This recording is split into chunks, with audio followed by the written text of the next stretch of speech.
யாருக்கு ஓட் போடுவீங்க வர எலெக்ஷன்ல? நான் டிவிக்கு எதனால? எனக்கு விஜய் பிடிக்கும் அதனால இதுக்கு முன்னாடி யாருக்கு ஓட் போட்டீங்க? இதுக்கு முன்னாடி நான் போடல.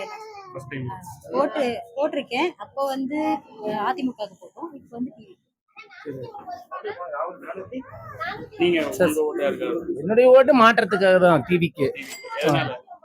இதனாலன்னா இவங்க 2 பேரும் எப்படி இருக்காங்கன்றது எல்லாருக்கும் தெரிஞ்சிருச்சு. புதுசா ஒருத்தர் என்னதான் பண்றாருன்னு பார்க்கலாம். இதுக்கு முன்னாடி யாருக்கு போட்டீங்க? இதுக்கு முன்னாடி டிஎம்கேக்கு தான் போட்டேன். இந்த டைம் ஆமா. நீங்க என்ன உங்க ஏடிஎம்கே. எதனால? எதனால ஏடிஎம்? எதனாலனாக்கா டிஎம்கே எந்த ஒரு நன்மை செய்துக்க மக்களுக்கு எந்த ஒரு நன்மை தெரியாது. எந்த ஒரு பூரா எல்லாமே போலியான அப்ளிகேஷன் வாங்குறாங்க. எந்த ஒரு நலத்திட்டமும் அறிவிக்கிறது. அதனால வந்து ஏடிஎம்கே வந்து நல்லா இருக்கும். இதுக்கு முன்னாடி யாருக்கு? இதுக்கு முன்னையும் ஏடிஎம்கே தான் நல்லா இருக்கும். டிஎம்கே எப்பயுமே சரி கிடையாது.